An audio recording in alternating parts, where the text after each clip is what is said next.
The Connected North, Railways for People, Place and Growth, was a conference hosted by the University of Huddersfield and looked at sustainable economic growth through improved connectivity. It was organised by Landor LINKS and presented by the publication Local Transport Today. Prior to the conference, two of the keynote speakers offered their views on some of the main issues to be featured. Peter Wilkinson, welcome to the University of Huddersfield. Great to be here. Thank you very much. Fabulous university. Thank you very much. You're talking at a conference starting very shortly now, but just before that starts, the conference strapline is Sustainable Economic Growth through Improved Connectivity. How do you see sustainable outcomes being incorporated into the future bidding processes for rail franchises? It's a really important question. I mean, it's me really that's brought the whole agenda of sustainability to the railway franchising business, if you like. As you know, our rail industry is very much a function of a partnership between the public and the private sector. The best of public sector specification and the best of private sector delivery. That's the sort of theory. What's got lost, I think, since privatisation and since we began all of this is that railways are one of the country's, in my view, most important economic assets. What we've tended to focus on since privatisation is the financial dimensions of all of that. So we sort of have a tendency to look at railways these days as financial assets. And that's one model, you know, you can do that, but you get a certain type of rate of return on that kind of investment, and what you don't really focus on is how to make railways sustainable in the long term. And by sustainable, I mean truly connected to the communities they're trying to serve, playing a central role in the economic regeneration of the towns and cities and regions that they're trying to serve, creating much better connectivity between regions, not just to London, between regions. And the way to do that is frankly for government to stand up and be counted and to really specify these businesses in that sort of way, on the basis that you get a much longer term return on your investment, but a much more powerful economic contributor to Britain's population and the towns and regions that are constituted in this country. What we've tended to do is to look at things on a much shorter term basis, and that's the agenda. That's what we've got to do. We've got to move railways into a more economic place. Just looking at franchises, the East Coast Main Line is a government-run franchise, and it's been very successful. Do you think there should be more government-run rail franchises?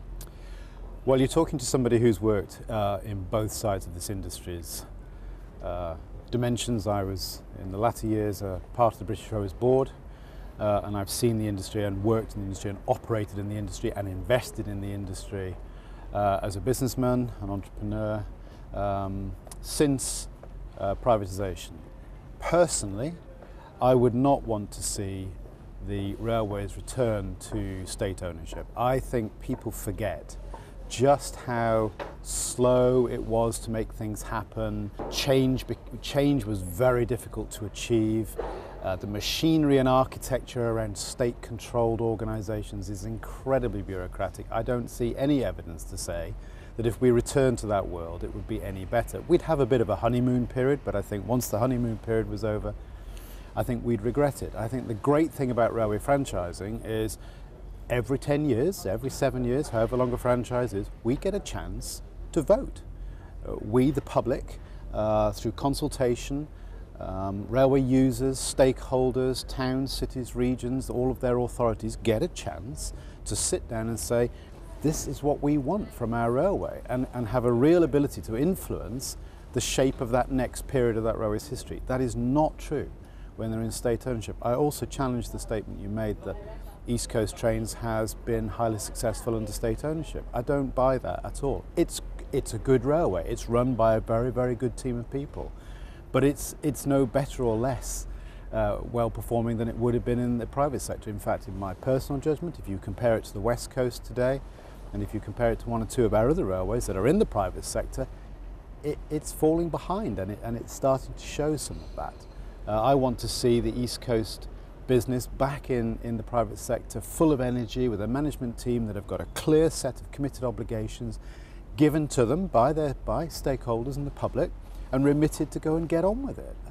I think the more we can do to remove government just one step away from these businesses and let them go and serve their markets and let market forces do for these businesses what they should be doing, the better outcome we'll get.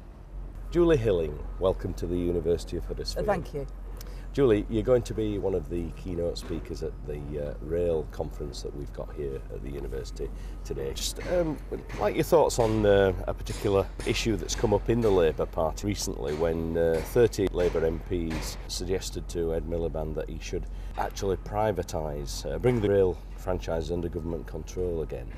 He rejected this in terms of that he didn't want to see it go back to being like British Rail, but he did feel that under the current franchising system, taxpayers weren't getting value for money. What would you say to taxpayers on that subject? Yeah, Are they getting value for money? I think we have a really fragmented system in the railway, and most people don't understand it. So, for instance, when Virgin was going to lose the West Coast, everybody thought that those nice shiny Pendolino trains were going to disappear as well. People, I think, don't understand that the train operating companies don't own the rolling stock, don't own the track. So we have this real fragmented system where there is an awful lot of people taking profit out of our railway that, of course, is hugely subsidised by the taxpayer, rightly subsidised by the taxpayer. So I do think we've got to look at the system. Certainly if we were in government now, we would not be refranchising East Coast. We'd leave it as a directly operated railway as a comparator as well with other franchises. Now, we are at the moment looking at Labour Party policy. We've got our National Policy Forum coming up in the next couple of weeks, so we will be looking at what's the best way of running our railways in the future. I don't think I hope that we do look for sort of more directly operated railways, but I'm not sure that's actually the way that we're going to go. What we are going to look at is how we get best value for the taxpayer, a better service for the traveller, a connectivity, and particularly if you look in the north, our connectivity is pretty shocking in some places. So it's about how we have a better railway and not necessarily just how we deliver it. But surveys of passengers say that the vast majority of them would welcome renationalisation of the railway. So I think at the moment there's lots of decisions to be made. We're still a long way out from the general election to decide finally what our position will be.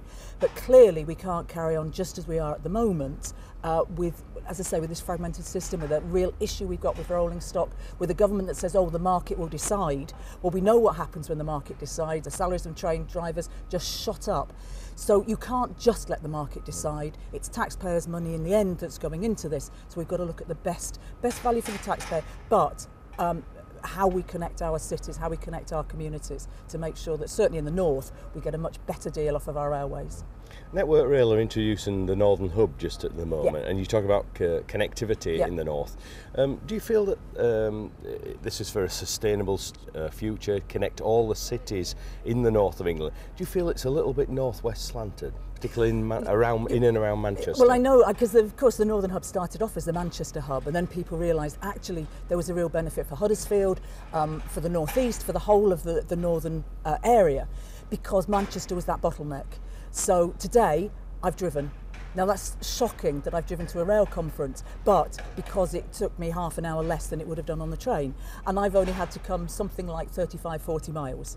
So that is ridiculous that we've got that system. So the Northern Hub will free up track. So at the moment, if a train's coming to Huddersfield out of Piccadilly, you have to stop all the trains because it crosses all of the tracks to get out of Piccadilly. So it's really important for that. But we have to look at how we rebalance across the piece. So already my constituents Londoners have 3 times as much money spent on them as my constituents. But if you go to the North East, it's very many more times. So clearly we've got to look at how we rebalance. And it's not just our cities, they're important, but how do I get from Atherton to Huddersfield? How do we get from those small communities into the big cities, or between each other as well? A lot of work to do, and I really welcome the notion that we're going to sort of devolve some of those decision making, because actually if you're sitting in London, how do you know what connectivity we actually need? And that's really crucial for us. I think that there is more say given to local authorities, to the transport authorities, and to all those people involved in railway across the piece. The Chancellor of Exchequer recently talked about creating this northern powerhouse, and one of the big elements to that was going to be connectivity with the railway, but surely we've got that already with this Northern Hub. Well, the Northern Hub is just a weeny bit, well, a big bit of infrastructure that enables train paths to go around Manchester to free up that bottleneck. That's not enough in itself. You've then got to have trains running. You've got to have services that are connecting different communities.